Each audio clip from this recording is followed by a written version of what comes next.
लोग निज स्वार्थ की तरफ जा रहे हैं। जो निज स्वार्थ की तरफ जाते हैं वो सामाजिक परिवर्तन की जो विचारधारा है उसके साथ कम जुड़ पाते हैं। क्यों? ये जो सामाजिक परिवर्तन की जो विचारधारा है वो खुद को जलाकर आगे बढ़ाने की रोशनी पैदा करती है और राजनीतिक विचारधारा स्वार्थ के बल पे आगे आगे बढ़ाती है। अगर कोई रामायण पढ़ेगा तो अपनी पत्नी पर शक करेगा, और कोई महाभारत पढ़ेगा और तो वो भाई भाई में झगड़ा करेगा, और कोई ग्रंथ पढ़ेगा तो वो कलेश में जिएगा। लेकिन परम पूजनीय बोधिसत्व बाबा साहब का यदि वो संविधान पढ़ेगा तो वो सबके लिए, अपने हक अधिकार के लिए और सबके लिए लड़ पाएगा, और सम्मान व कायदा वो समाज में। जैसे मनुवादी ताकतें हैं वो कोई भी गलत काम कर रही है उसकी चर्चा हो रही है। क्यों? क्योंकि वो काम कर रहे हैं। हम जैसे जो नालायक लोग हैं वो काम नहीं कर रहे हैं और वो बिल्कुल बाबा साहब के नाम पे, बहन जी के नाम पे, महापुरुषों के नाम पे मान सम्मान बटोरे हुए हैं। और गली में बोलते हैं, माइक मिल जाता है तो बोलते हैं, गली में खड़े हो जाते हैं तो बोलते हैं, कहीं अपना नाम आने के लिए बोलते हैं। वैसे कोई बात आगे करके बोलते नहीं है जिससे कि व्यवस्था परिवर्तन हो और समाज में परिवर्तन। कुशलस्य उपसंपदा सचित परियोतपनं एतं बुद्धानुशासनं। सभी पाप कर्मों का ना करना, सभी पुण्य कर्मों का संचय करना, अपने चित्त को परिशुद्ध करना, यही बुद्धों की शिक्षा है। तो भगवान बुद्ध ने इतना इम्पोर्टेंट हमारे लिए शब्द में पूरी बातें रखी हैं। नमस्कार, आप देख रहे हैं एनवी न्यूज 24x7 नीलम बोध के साथ। और साथियों, आज को मैं राष्ट्रीय दलित प्रेरणा केंद्र नोएडा। जी हाँ, आज यहाँ पर बहुजन समाज पार्टी की तरफ से बाबा साहब के परिनिर्वाण दिवस पर एक विशाल अभियान का आयोजन किया गया है। उसी में तमाम लोग यहाँ पर आज बाबा साहब को श्रद्धांजलि देने आए हुए। यहाँ पर तमाम लोग हैं, कुछ महिलाएं भी हैं, तो उन्हीं से जुड़ने का प्रयास करूंगा, जानने का प्रयास करूंगा आज का दिन है उनके लिए कितना महत्वपूर्ण है, और इस दिन से और खासकर इस महान पुरुष से इन्होंने क्या सीखा और किस तरह से आगे बढ़े। आदरणीय जी, नाम क्या है? मेरा नाम है नीलम सिंह। नीलम जी कहाँ से आए? मैं खोड़ा कॉलोनी गाजियाबाद से। नीलम जी, आज बाबा साहब का परिनिर्वाण दिवस है, तो उनका आपके जीवन में क्या योगदान है, थोड़ा सा इस पर प्रकाश डालें। जी, सबसे पहले मैं आप सभी को जय भीम नमो बुद्धाय करना चाहूंगी। और आज परिनिर्वाण दिवस है बाबा साहब का, तो हमें बाबा साहब के 22 प्रतिज्ञाओं से और बाबा साहब के मूल पवित्र ग्रंथ से, संविधान जो है, उससे हमें बहुत कुछ सीख मिलती है और हमारे जीवन में बहुत योगदान है उसका। और जो है, हम ऐसे महामानव परम पूजनीय बोधिसत्व बाबा साहब को कोटि कोटि नमन करते हैं, सत सत नमन करते हैं।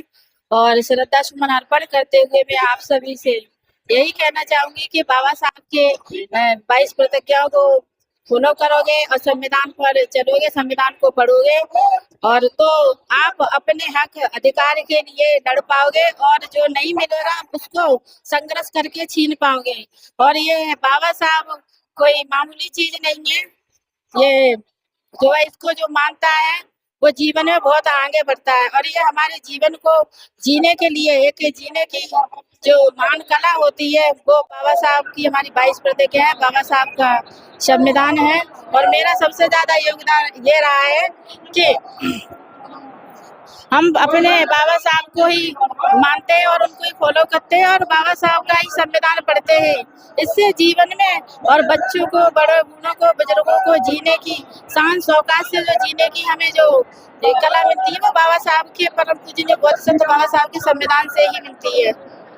और मैं तो यही बोलना चाहूंगी कि अगर कोई रामायण पढ़ेगा तो अपनी पत्नी पर शक करेगा, और कोई महाभारत पढ़ेगा और तो वो भाई भाई में झगड़ा करेगा, और कोई ग्रंथ पढ़ेगा तो वो कलेश में जिएगा। लेकिन परम पूजनीय बोधिसत्व बाबा साहब का यदि वो संविधान पढ़ेगा तो वो सबके लिए, अपने हक अधिकार के लिए और सबके लिए लड़ पाएगा, और सम्मान व कायदा वो समाज में दिला पाएगा। तो मैं यही बोलना चाहूंगी कि अगर जीवन महान ना हो के छोटा हो, लेकिन हमारा जीवन कम जीने के बाद भी महान होना चाहिए। वो कैसे? बाबा साहब के सिद्धांतों पर, आधारों पर और बाबा साहब की 22 प्रतिज्ञाओं पर चल के।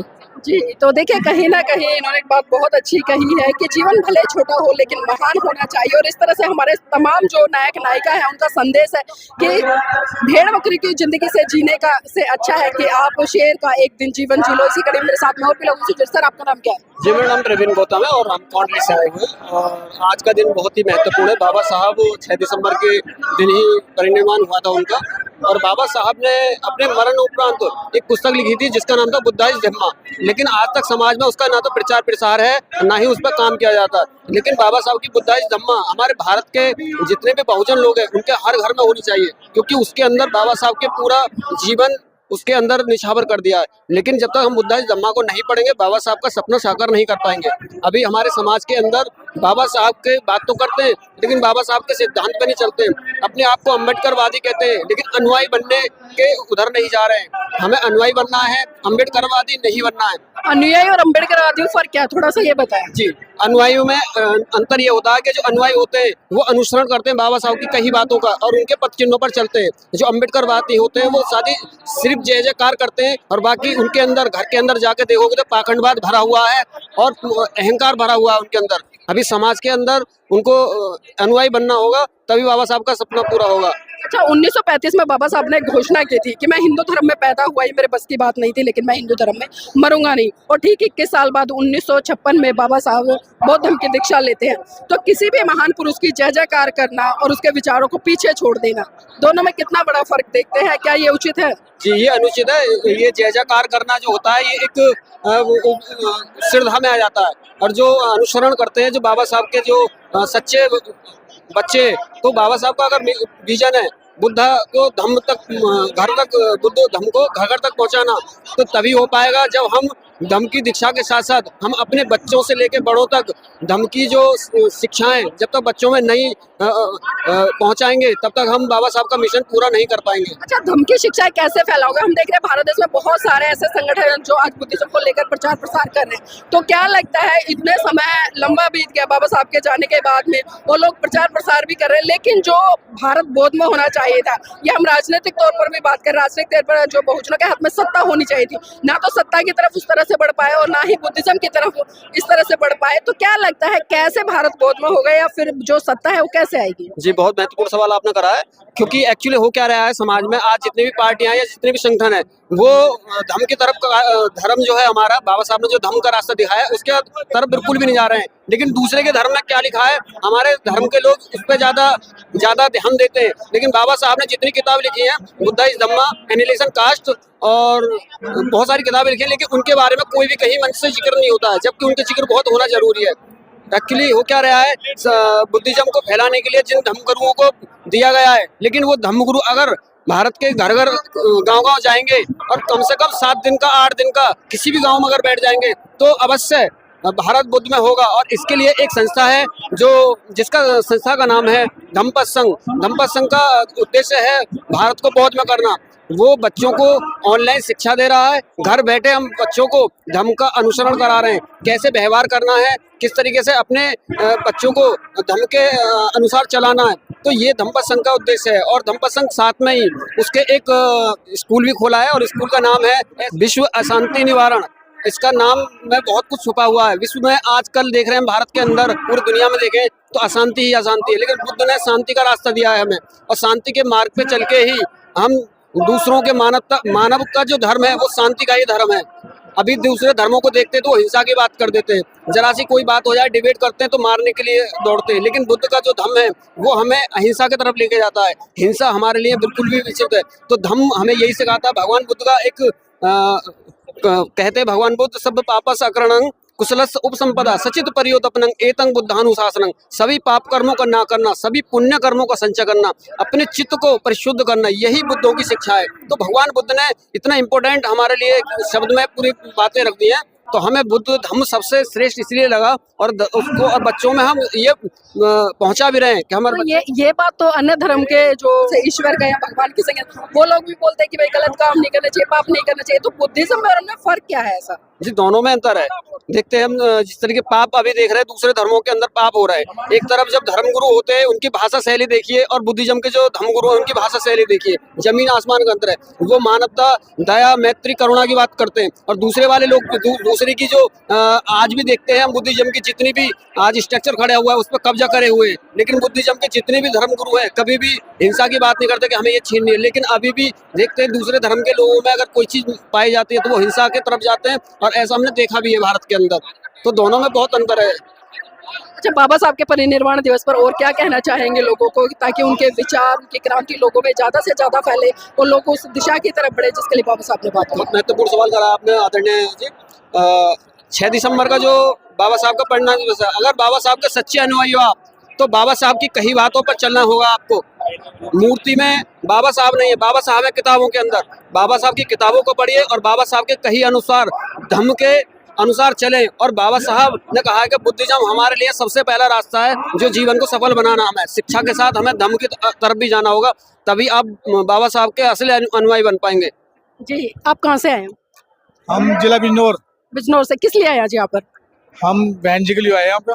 अब बहन जी तो आई नहीं है यहाँ पर। उनका वो भतीजा आए हैं जी, काश आनंद, पार्टी के कार्यकर्ता है। पार्टी कार्यकर्ता हैं। क्या कर रहे हैं अभी?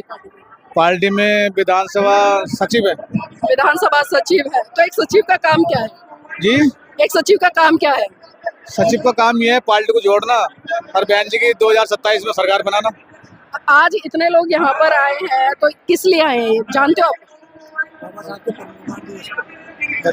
बाबा साहब के परिनिर्वाण दिवस पे। जी जी जी, तो देखिए यहाँ पर लोगों से मैंने चर्चा की है, कुछ और भी लोगों से जुड़ते हैं। नाम क्या है सर? मेरा अशोक टकसाल है। अशोक जी कहाँ से हैं? मैं मेरठ से है। यहाँ पर आने का उद्देश्य? उद्देश्य बाबा साहब अम्बेडकर को 69वें परिनिर्वाण दिवस पर श्रद्धांजलि देने के लिए। अच्छा, किसी भी महान पुरुष को खाली श्रद्धांजलि देकर या उनकी जय जयकार करके पीछे हट जाना है या उनके विचारों को लगातार आगे बढ़ाना, दोनों में कितना बड़ा फर्क दिखता है? वर्तमान में देखा जाए तो बहुत अंतर है। अभी है ना, जो बाबा साहब अम्बेडकर की जो विचारधारा को पेश करने वाले लोग अभी टिकते हुए नजर नहीं आ रहे हैं, ज्यादातर बैकफुट पे नजर आ रहे हैं, टिकते हुए बहुत कम नजर आ रहे हैं। मैं इस टाइम बड़ा आहत हूँ इस चीज के लिए कि बाबा साहब अम्बेडकर की जो विचारधारा का उसका पुनर्जन्म नहीं हो पा रहा है। टिक कैसे नहीं पा रहे? कारण क्या है? कारण है, मेरा मानना है कि लोग है नहीं, सत्ता जो मनुवादी जो सत्ता है उसकी जो विचारधारा है, धार्मिक, जातिवादी, पूंजीवादी और ईवीएम वादी जो विचारधारा है उससे डरे हुए हैं कि कहीं मतलब वो हमारा शोषण ना कर दे। लेकिन संख्या बल तो इस समाज के पास है। हाँ, संख्या बल तो है, लेकिन संगठन नहीं है। अगर वो संगठन, अगर लोकतंत्र में संगठन हो तो मैं मान रहा हूँ कि ये सब चीजें धराशायी हो जाएंगी जो मनुवादी ताकत है। नहीं, आपने संगठन की बात करी, अगर राष्ट्रीय लेवल पर देखें तो हम बीएसपी पार्टी है, और धार्मिक संगठन पर देखें तो धार्मिक संगठन पर तमाम छोटे मोटे बड़े बड़े संगठन बने हुए हैं, वो भी काम कर रहे हैं। लेकिन वही हम दूसरी तरफ अगर आरएसएस को देखें, आरएसएस के भी हजारों लाखों संगठन बने हुए, लेकिन उनकी विचारधारा एक है, वो अपनी संस्कृति पे काम करता है, वो हिंदुत्व पे काम करता है। और उसी का कारण है कि 2014 से लेकर आज तक वो पूर्ण बहुमत से केंद्र की सत्ता पर काबिज। तो बहुजन समाज के लोगों में कहाँ कमियां रहती हैं कि वो अपनी संस्कृति की तरफ नहीं बढ़ पाते या अपनी जो विचारधारा वाली पार्टी है उसकी तरफ नहीं बढ़ पाते? नहीं, बाबा साहब अम्बेडकर के जो मानने वाले जो लोग हैं और बहुजन समाज पार्टी के मानने वाले जो लोग हैं, दोनों बटे हुए लोग हैं।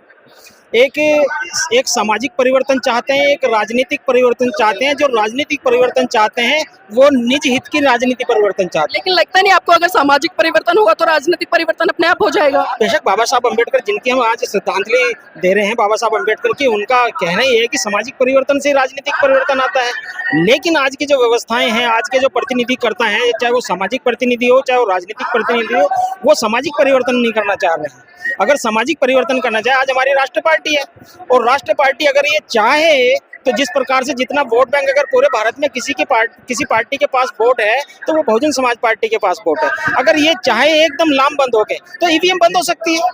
ये वोट नहीं है सर, संख्या ज्यादा है, लेकिन वोट कहाँ है? वोट हो तो सरकार में ना जाए। देखिए, वोट है बहन जी, बस मेरा जो दिशा है वो यहीं पे है। हमारी बहुजन समाज पार्टी की वोट इधर से उधर, देखिए 1-2% इधर से उधर हो जाती है, कोई बात नहीं, लेकिन ईवीएम ने, इस ईवीएम ने सबको एक आघात कर रखा है। मतलब लगता है नहीं आपको कि सत्ता की मांग तो उठ रही है, लेकिन जो सामाजिक क्रांति या धार्मिक क्रांति होनी चाहिए उसकी मांग नहीं उठ रही है? हाँ, उसमें लोग हैं नहीं, क्योंकि लोग निज स्वार्थ की तरफ जा रहे हैं। जो निज स्वार्थ की तरफ जाते हैं वो सामाजिक परिवर्तन की जो विचारधारा है उसके साथ कम जुड़ पाते हैं। क्यों? ये जो सामाजिक परिवर्तन की जो विचारधारा है वो खुद को जलाकर आगे बढ़ाने की रोशनी पैदा करती है और राजनीतिक विचारधारा स्वार्थ के बल पे आगे बढ़ाती है। आजकल जो है ना, जो सामाजिक विचारधारा है, बाबा साहब अम्बेडकर की जो विचारधारा का पुनर्जन्म नहीं हो पा रहा है। अच्छा, एक अकेले बाबा साहब थे, उन्होंने इस देश के लोगों को संविधान दे दिया, आरक्षण दे दिया, तमाम सुख सुविधाएं दे दी। उसके बाद में अकेले साहब मान्यवर काशीराम जी है, उन्होंने इस बहुजन समाज के लोगों को सत्ता के गलियारों तक पहुंचा दे। एक चपरासी सब्जी बेचने वाला, नाली साफ करने वाले तक को मुख्यमंत्री, प्रधान, वो क्या नाम है, विधायक, एमएलसी, सब कुछ बना दिया। लेकिन आज इतने पढ़े लिखे लोग हैं, इतने जागरूक लोग हैं, उसके बावजूद भी क्या है कि चारों तरफ आवाज उठ रही है कि संविधान खतरे में है या बहुजन खतरे में है या बहन बेटियां खतरे में। देखिए, ये जो आवाज उठ रही है संविधान खतरे में है, बहन बेटी खतरे में है, इसकी और इसकी निष्कर्षता और इसकी नाकामी केवल सत्ता की है। क्योंकि अगर सत्ता वाले जो लोग हैं, ये अगर संवैधानिक हो, लोकतांत्रिक हो, जब ये धार्मिक आवाज उठाने पे और धार्मिक जब आवाज उठती हैं और उसमें है नहीं शांति भंग करने की व्यवस्था पैदा करके लोगों के अंदर मुकदमा दर्ज कर देते हैं और जो संविधान को खत्म करने की बातें कर रहे हैं उनको सत्ता के लोग सपोर्ट करते हैं। तो इसका मतलब यह है कि जो कहीं ना कहीं ये सत्ता का प्रोपोगेंडा है कि संविधान को खत्म किया जा सकता है, जबकि सीजीआई गवाही साहब ने बिल्कुल अभी रोशनी डाली है दोबारा कि संविधान की मूल भावनाओं को मूल प्रारूप को कोई छेड़ ही नहीं सकता, कोई सदन ही नहीं छेड़ सकता। लेकिन इस तरह की भावनाएं पैदा कर करके लोगों के अंदर भेदभाव की भाव पैदा किया जा रहा है। आदरणीय जी, बात बताइए, तमाम लोग कहते हैं कि आरएसएस ने ये कर दिया, भाजपा ने ये कर दिया, या तमाम जो साधु संत हिंदू के उन्होंने ये कर दिया। कमियां उनकी है या उन लोगों के जो कुछ कर नहीं है, सिर्फ खाली एलिगेशन ही लगाते हैं? देखिए, कमियां हमेशा ना करने वालों की होती है। जो करने वाला होता है, चाहे वो अच्छा करता है चाहे बुरा करता है, वो चर्चा में होता है। और क्योंकि आज चर्चा ना करने वालों की ज्यादा है, तो चर्चा भी ना करने वालों की हो रही है। जो काम कर रहे हैं, जैसे मनुवादी ताकतें हैं, वो कोई भी गलत काम कर रही है, उसकी चर्चा हो रही है। क्यों? क्योंकि वो काम कर रहे हैं। हम जैसे जो नालायक लोग हैं, वो काम नहीं कर रहे हैं और वो बिल्कुल बाबा साहब के नाम पे, बहन जी के नाम पे, महापुरुषों के नाम पे मान सम्मान बटोरे हुए हैं। और गली में बोलते हैं, माइक मिल जाता है तो बोलते हैं, गली में खड़े हो जाते हैं तो बोलते हैं, कहीं अपना नाम आने के लिए बोलते हैं। वैसे कोई बात आगे करके बोलते नहीं है जिससे कि व्यवस्था परिवर्तन हो और समाज में परिवर्तन हो। जी, बहुत बहुत साधुवाद हमारे साथ जुड़ने के लिए। इसी कड़ी में हमारे साथ में और भी लोगों से भी जुड़ेंगे। आदरणीय जी, कहाँ से आए? मैं आया हूँ फिरोजाबाद से। आप फिरोजाबाद से इतनी दूर से आए हैं, तो जानना चाहूंगी आज का जो दिन है और जिस महामानव की आदरांजलि देने के लिए लोग यहाँ पर उमड़े, उनका आपके जीवन में कितना बड़ा योगदान है? बाबा साहब के परिनिर्वाण दिवस में सबसे पहले उनको श्रद्धा सुमन अर्पित करता हूँ। और शायद है कि अब मैं क्या बोलूँ कि बाबा साहब न होते तो हमारा जीवन आज नहीं होता। ठीक है जी, तो देखिए, कम शब्दों में बहुत बड़ी बात कह दी है कि अगर बाबा साहब ना होते तो हमारा जीवन क्या होता। और साथियों, ये वास्तव में एक बात नहीं है बल्कि एक क्रांति है, क्योंकि बाबा साहब ने तमाम संघर्ष करने के बाद और अपने बच्चों की कुर्बानी देने के बाद, अपनी जीवन संगनी कुर्बानी देने के बाद में इस बहुजन समाज के लोगों को सत्ता के गलियारों में पहुंचाने का काम किया वोट के माध्यम से। लेकिन विडंबना है कि बहुजन समाज के लोग उनकी किसी भी बात को नहीं समझ पाए। तो साथियों, मैं चाहूँगी इस वीडियो को लाइक करें, शेयर करें और कमेंट करके अपनी प्रतिक्रिया जरूर दीजिएगा कि आप क्या सोचते हैं।